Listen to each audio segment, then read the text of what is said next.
Good morning students. I am Sonia Saini, your SS teacher, and today we will study our chapter 4th in geography and the chapter name is air means हवा या वायु। तो chapter 1 में हमने discuss किए थे हमारे spheres के बारे में, hydrosphere, lithosphere, atmosphere and biosphere. तो चैप्टर 2 और 3 में हमने डिस्कस किया लिथोस्फीयर के बारे में और आज चैप्टर 4 में हम डिस्कस करेंगे एटमॉस्फेयर के बारे में। तो आइए जानते हैं कौन कौन से टॉपिक्स हैं जिन्हें आज हम डिस्कस करने वाले हैं। तो फर्स्ट टॉपिक है हमारा what is atmosphere.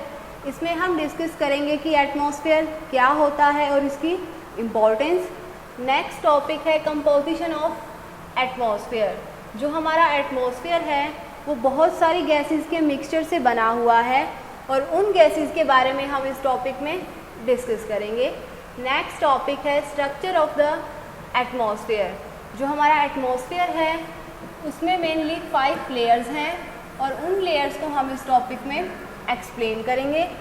Next topic है वेदर एंड क्लाइमेट। नॉर्मली आमतौर पर हम क्या करते हैं, जब भी हम बातें करते हैं तो वेदर और क्लाइमेट को हम इंटरचेंजिंगली यूज़ कर लेते हैं, लेकिन रियल में जो इनका मीनिंग है वो बिल्कुल डिफरेंट होता है।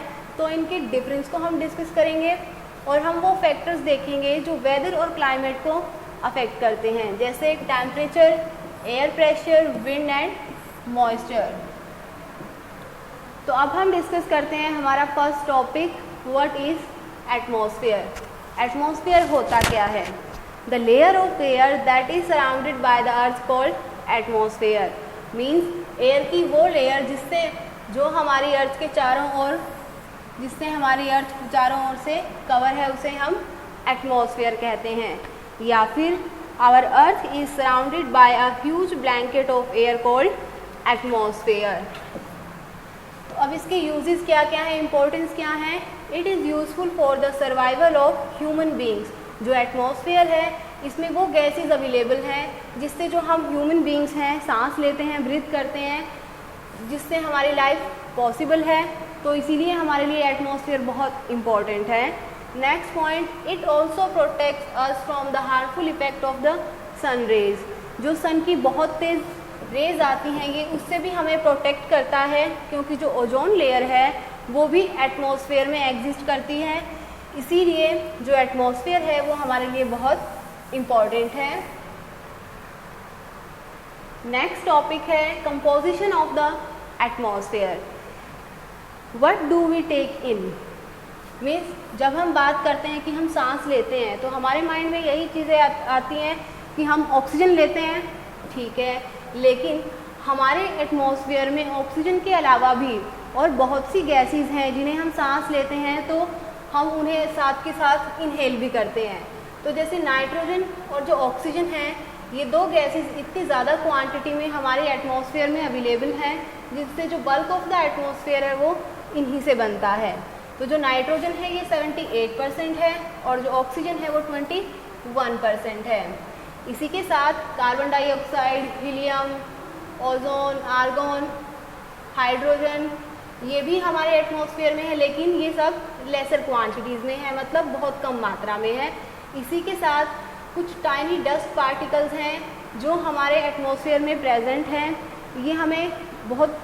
ये बहुत छोटे होते हैं जिसकी वजह से हम इन्हें देख नहीं पाते। कई बार ऐसे होता है कि जो सन रेज आती है और उस रेज में हमें बहुत छोटे छोटे डस्ट पार्टिकल्स दिखाई देते हैं, ये वैसे ही होते हैं। Plants also need nitrogen for their survival. हमने ये तो सुना हुआ है कि प्लांट्स कार्बन डाइऑक्साइड ऑब्जर्व करते हैं, लेकिन इसी के साथ ही प्लांट्स नाइट्रोजन भी ऑब्जर्व करते हैं। तो कार्बन डाइऑक्साइड, CO2 तो क्या है, इनका मेन कंपोनेंट होता है।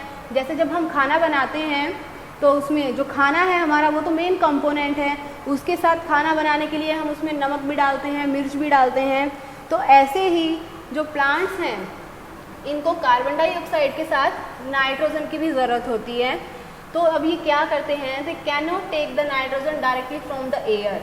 ये खुद डायरेक्टली एयर से नाइट्रोजन नहीं लेते हैं, ये एक बैक्टीरिया की हेल्प से लेते हैं और बैक्टीरिया है वो राइजोसोम्स। अब हम डिस्कस करेंगे हमारी नेक्स्ट गैस को ऑक्सीजन। ये सेकंड ऐसी गैस है जो हमारे एटमॉस्फेयर में सबसे ज़्यादा क्वांटिटी में पाई जाती हैं। ये एनिमल्स और ह्यूमन बींग्स दोनों के लिए इम्पोर्टेंट है, क्योंकि दोनों सांस लेने के लिए ऑक्सीजन को इनहेल करते हैं, एब्जॉर्ब करते हैं। And green plants produce oxygen during the photosynthesis. और जो ग्रीन प्लांट्स हैं जब वो अपना भोजन बनाते हैं, फोटोसिंथेसिस जो प्रोसेस होती है उसमें वो ऑक्सीजन को प्रोड्यूस करते हैं। नेक्स्ट गैस है हमारी कार्बन डाइऑक्साइड। ये भी हमारे लिए बहुत इम्पोर्टेंट है। ये इम्पोर्टेंट कैसे है? Green plants use carbon dioxide to make their food and release oxygen. जो हरे पौधे होते हैं वो क्या करते हैं, जब वो अपना भोजन बनाते हैं तो वो कार्बन डाइऑक्साइड को तो एब्जॉर्ब करते हैं और ऑक्सीजन को रिलीज़ करते हैं। तो जो अमाउंट है कार्बन डाइऑक्साइड की release by the humans and animals seems to be equal to the amount used by the plants which make the perfect balance। अब जितनी अमाउंट में हम ह्यूमंस और एनिमल्स कार्बन डाइऑक्साइड को एक्सहेल करते हैं, उतनी ही अमाउंट में जो प्लांट्स हैं उन्हें एब्जॉर्ब कर लेते हैं, जिससे हमारे एनवायरनमेंट में बैलेंस बना रहता है। लेकिन अब जो ह्यूमंस हैं वो क्या कर रहे हैं, फैक्ट्रीज चलाते हैं, कार्स चल रही हैं रोड पे, तो जिससे एनवायरनमेंट पॉल्यूट हो रहा है और ज़्यादा CO2 रिलीज़ हो रही है। तो ये जो बैलेंस है हमारे नेचर में ये इम्बैलेंस हो गया है। अब नेक्स्ट टॉपिक है हमारा स्ट्रक्चर ऑफ द एटमॉस्फेयर। इसमें हम डिस्कस करेंगे हमारी मेनली 5 लेयर्स के बारे में। तो सबसे जो फर्स्ट लेयर है वो है troposphere. It is the most important layer of the atmosphere. ये जो लेयर है ये सबसे इम्पोर्टेंट लेयर होती है, क्योंकि इसकी एवरेज हाइट की अगर हम बात करें तो वो होती है 13 किलोमीटर। इसके अलावा जो भी वेदर रिलेटेड फिनोमिना होते हैं, रेन, फॉग, हेलस्टॉर्म, वो सब इसी लेयर में होते हैं। इसके बाद सेकंड लेयर है हमारी स्ट्रेटोस्फेयर। स्ट्रेटोस्फेयर ये जो ट्रोपोपोज है, ट्रोपोपोज क्या होता है, मीन्स जहाँ पे ये ट्रोपोस्फियर एंड हुई और स्ट्रेटोस्फियर स्टार्ट होती है, तो उससे पहले जो ट्रोपोस्फियर का एंड होता है वो ट्रोपोपोज होता है। तो वहाँ से इसकी जब हम हाइट को मेज़र करते हैं तो वो है 50 किलोमीटर। अब यहाँ पे कोई भी वेदर फिनोमिना अफेक्ट नहीं करता, तो जिसकी वजह से एरोप्लेन्स वगैरह ये जो सब चीज़ें हैं ये स्ट्रेटोस्फियर में इजीली फ्लाई कर सकते हैं। नेक्स्ट लेयर है हमारी मीजोस्फियर। ये थर्ड लेयर होती है एटमॉस्फेयर की और स्ट्रेटोस्फेयर से बिल्कुल ऊपर है, और जो इसकी हाइट है वो है 80 किलोमीटर। नेक्स्ट लेयर है हमारी थर्मोस्फियर। थर्मोस्फियर इसमें जो टेम्परेचर होता है वो बहुत ज़्यादा रैपिडली इंक्रीज होता रहता है, और ये जो लेयर है ये लाई करती है 80 किलोमीटर टू 400 किलोमीटर।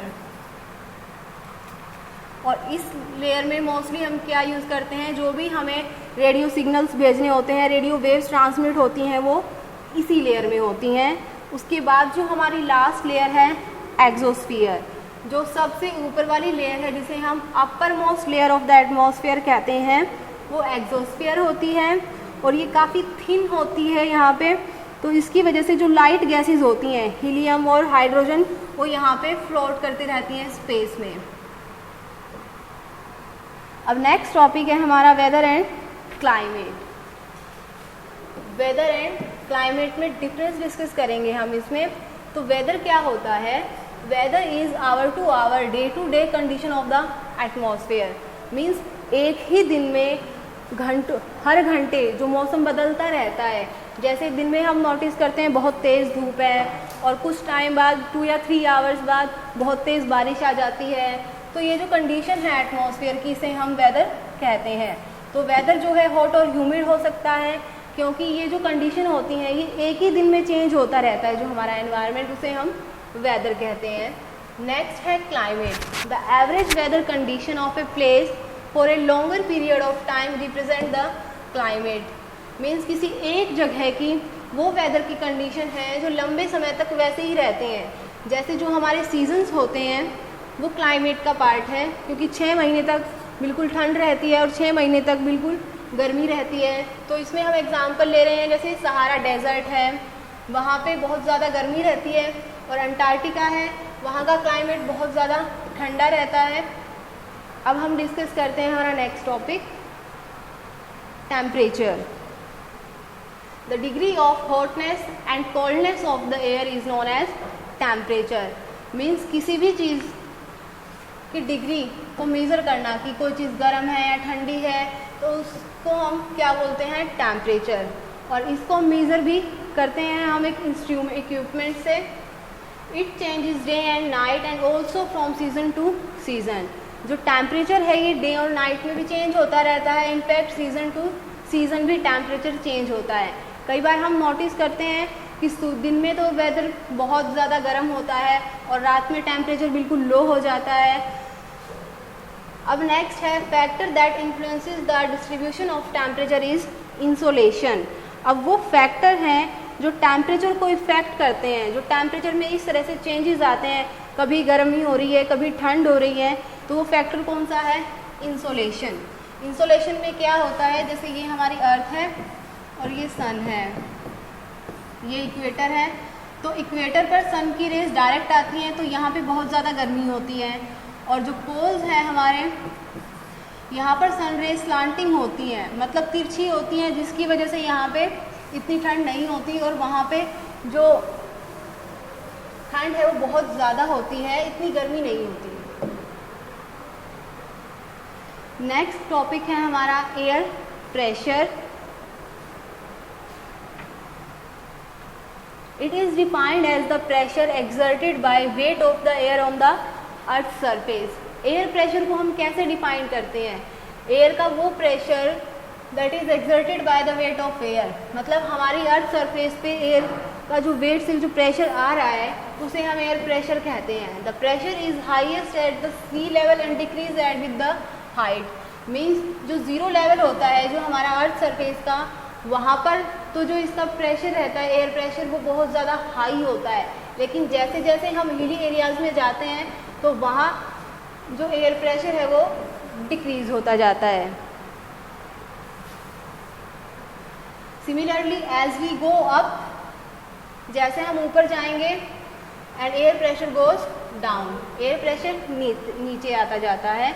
नेक्स्ट है horizontally the distribution of air pressure is influenced by the temperature of air that a given place। Means किसी एक जगह पे ये जो डिस्ट्रीब्यूशन होता है हॉरिजेंटली एयर प्रेशर का, वो उसके टेम्परेचर की वजह से होता है।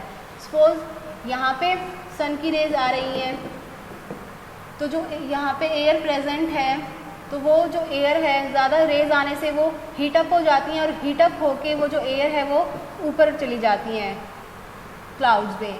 तो ऐसे ही जब दूसरी जगह है तो ये लो प्रेशर था यहाँ पे तो ये ऊपर चली गई, और दूसरी जगह में क्या होगा, वहाँ पे क्लाउडी है और वहाँ पे जो एयर प्रेशर है वो हाई है, तो वो आगे उनके पास जगह नहीं है, तो इस वजह से तो यहाँ पे स्पेस क्रिएट हो गया अपने पास, तो ये जो प्रेशर है ये इधर शिफ्ट हो जाएगा। तो ये जो ऐसे हॉरिजेंटली डिस्ट्रीब्यूशन है ये ऐसे कंटिन्यूसली वर्क करता रहता है। नेक्स्ट टॉपिक है हमारा wind.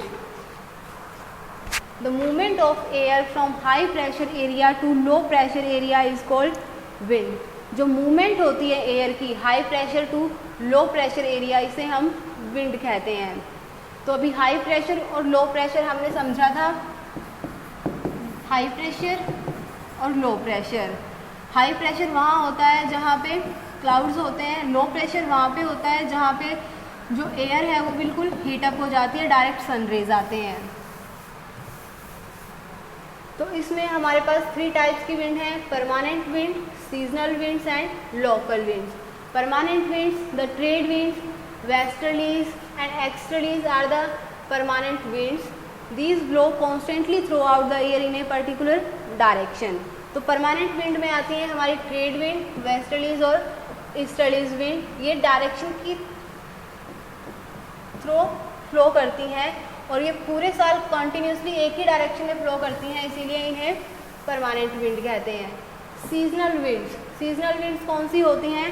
These winds change their direction in different season. जो विंड है वो हर सीज़न में अलग अलग डायरेक्शन से आती हैं। जैसे जब हमारे इंडिया में मॉनसून आता है तो वो साउथ वेस्टर्न मॉनसून आता है। नेक्स्ट है local winds. These blow only during a particular period of a day और year in a small area. जो लोकल विंड्स होते हैं मीन्स किसी एक दिन में किसी पर्टिकुलर टाइम के लिए यह विंड्स चलती हैं। तो इसमें हम एग्जाम्पल लेंगे लैंड ब्रीज का और सी ब्रीज का।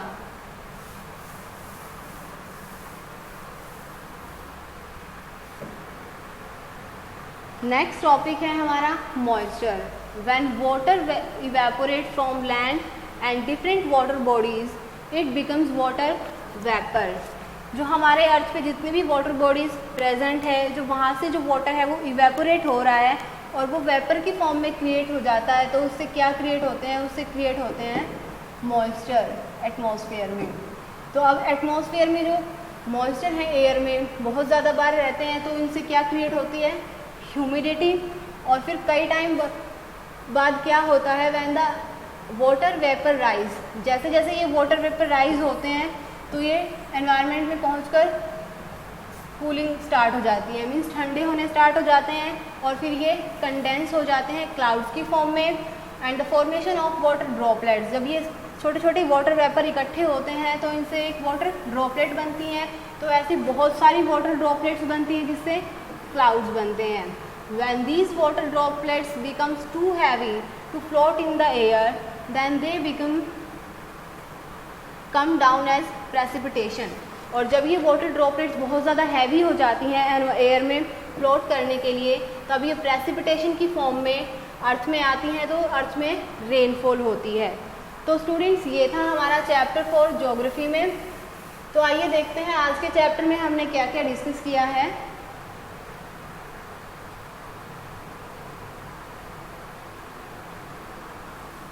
सबसे पहले हमने डिस्कस किया व्हाट इज एटमॉस्फेयर। एटमॉस्फेयर क्या होता है कि लेयर ऑफ एयर है जो हमारी अर्थ के चारों ओर कवर किया हुआ है हमारी अर्थ को पूरी तरह से, उसे हम एटमॉस्फेयर कहते हैं। सेकंड टॉपिक था हमारा कंपोजिशन ऑफ द एटमॉस्फेयर। इसमें हमने देखा कि जो मेन गैस है ऑक्सीजन जिससे हम सांस लेते हैं, उसके अलावा भी बहुत सारी गैसेज हैं जो हमारे एटमॉस्फेयर में प्रेजेंट हैं। नेक्स्ट टॉपिक हमने डिस्कस किया स्ट्रक्चर ऑफ द एटमॉस्फेयर। इसमें हमने हमारी जो एटमॉस्फेयर में 5 लेयर हैं उनके बारे में डिस्कस किया। और वो लेयर कौन कौन सी हैं? Troposphere, stratosphere, mesosphere, thermosphere and exosphere. इसके बाद हमने डिफरेंस देखा वेदर और क्लाइमेट में। वेदर में हमने डिस्कस किया कि वेदर तो डे टू डे और hour to hour climatic condition होती हैं, वहीं जो क्लाइमेट है ये एक लॉन्ग टर्म वेदर की कंडीशंस होती हैं। इसके बाद हमने इसके फैक्टर्स डिस्कस किए कि टेम्परेचर क्या होता है, किसी भी डिग्री की हॉटनेस और कोल्डनेस को मेज़र करना एयर में, एयर प्रेशर को डिफाइन किया। फिर हमने विंड को देखा, जो मूवमेंट ऑफ एयर होती है उसे हम विंड कहते हैं। मॉइस्चर में हमने देखा कि जो वाटर बॉडीज़ हैं हमारी अर्थ में वो इवेपोरेट हो जाती हैं और वो एटमॉस्फेयर में जाती हैं, तब उससे मॉइस्चर क्रिएट होता है। आई होप आपको चैप्टर समझ में आया होगा। फिर भी आपको कोई डाउट है तो आप मुझसे पूछ सकते हैं।